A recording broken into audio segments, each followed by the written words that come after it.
आप तस्वीरों में देख सकते हैं कि किस तरह से माया नगरी मुंबई इस वक्त उसकी रफ्तार पूरी तरह से थम गई है। अलग अलग इलाके हैं जहां पर जाम की खबरें आ रही हैं।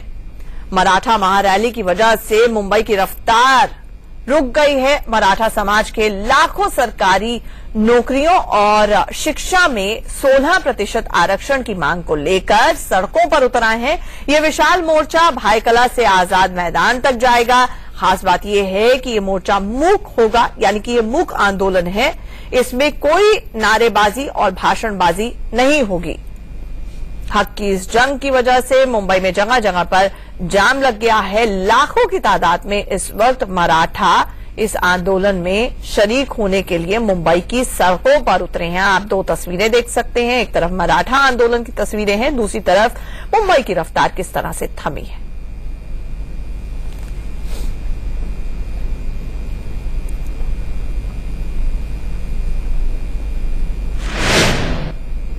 ये रिजर्वेशन तो मिलना ही चाहिए, क्योंकि इतना भीड़ अभी आ रही है मुंबई में। पूरे महाराष्ट्र से मराठा समाज के बांधव यहाँ पर आए हैं और ऑलमोस्ट 350 इयर्स के बाद मराठा समाज जो है वो एक साथ आया है। तो अभी ये जो शक्ति है वो हमें आरक्षण देके ही रहेगी और सरकार को इसके ऊपर करना ही। मराठा समाज के मोर्चे में लाखों की संख्या में अभी तक लोग पहुंच चुके हैं। मैं तस्वीरें दिखा रहा हूं, किस तरह से तस्वीरें देख सकते हैं कि लोगों की भीड़ इकट्ठी है यहाँ पे। ये आजाद मैदान का नजारा है। इसके अलावा जो सीएसटी स्टेशन है वहां पे लोग मौजूद है। इसके अलावा सामने जो रोड है वहां पे लोग मौजूद है। इसके अलावा रैली की शुरुआत भाईकला से होगा, जेजे ब्रिज होते हुए आजाद मैदान पहुंचेगा, वहां पे भी लोग मौजूद है। महाराष्ट्र के अलग अलग इलाकों से लोग यहाँ पे पहुंचे हुए हैं। लाखों की संख्या में हम कह सकते हैं कि मुंबई पहुंच गया है इस मोर्चे में शामिल होने के लिए। और जो साउथ मुंबई है वहां यहाँ पे पूरे लोग ही लोग नजर आ रहे हैं जो मोर्चे में शामिल होने के लिए आए हैं। ये देख सकते हैं जो स्टेज बनाया गया है, यहाँ पे मराठा समाज के लोग जो नेता है, यहाँ पे जो लोग महाराष्ट्र के अलग अलग इलाकों से आए उनको संबोधित करेंगे।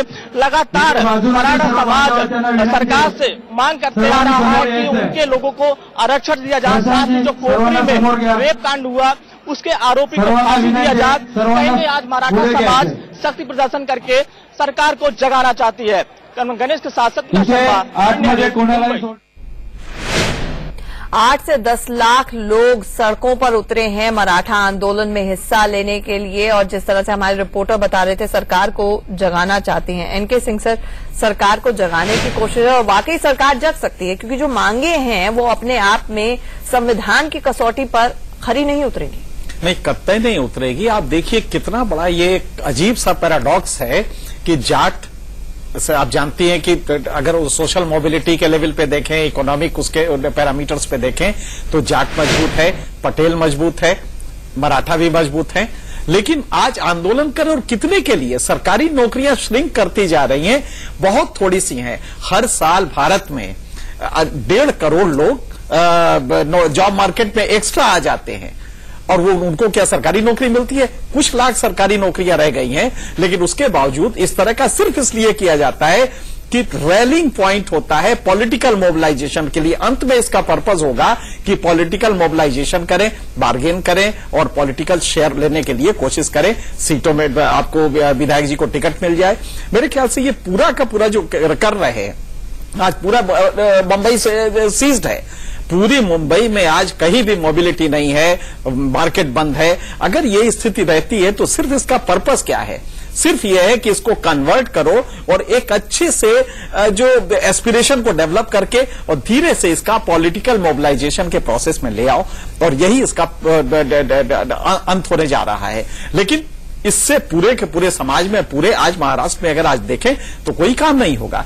अगर 50 लाख आदमी एक जगह कन्वर्ज होने की तैयारी कर रहा है तो आप समझ सकती हैं 50 लाख यूरोप के कई कंट्रीज हैं इनकी पॉपुलेशन है। नहीं तो मतलब ये सरकार के ऊपर भी सवालिया निशान देखा जाए कि इन लोगों ने stand up India, startup India, skill India के बारे में बिल्कुल नहीं सुना। एग्जैक्टली, बहुत अच्छा आपने ये कहा।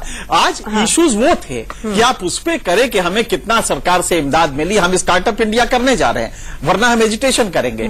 तो ये समझ में आता कि आप स्टार्टअप इंडिया के लिए एजिटेशन कर रहे हैं, कोई दिक्कत नहीं। आप कास्ट में कम्युनिटी में इस तरह के मोबिलाइजेशन करते हैं। कास्ट आइडेंटिटी भारत में है और शायद डेमोक्रेसी का जब तस्वुर हुआ था तो ये सोचा नहीं गया था कि हम इतने आइडेंटिटी ग्रुप्स में बटे रहेंगे जो म्यूचुअली फ्यूडिंग है, आपस में लड़ती रहती हैं, और इसका नतीजा ये होता है कि बड़ा अच्छा नेताजी उसको एक मोबिलाइजेशन के फॉर्म में ले आके और अपनी दुकानें चलाने लगते हैं।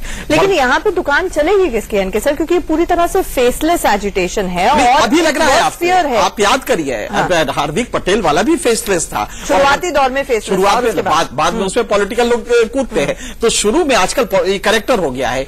कभी देखिए दलित आंदोलन हुआ पश्चिमी उत्तर प्रदेश में, वो भी फेसलेस था, पता ही नहीं लगता कि मायावती ने किया है कि दूसरे ने करा है। बाद में मायावती उसकी बुराई करने लगी, चंद्रशेखर वाला आंदोलन। तो आजकल ये नया ट्रेंड चला है कि इनिशियली उस आंदोलन को फेसलेस रखिए, धीरे से कोऑप्ट कर लीजिए, और कोऑप्ट करने के लिए कुछ नहीं करना है, फंडिंग कीजिए, उस नेता को कोऑप्ट कर लीजिए, और धीरे से ये करते करते पॉलिटिकल पार्टी जो ज्यादा देगी उसके साथ वो आंदोलन हो जाता है।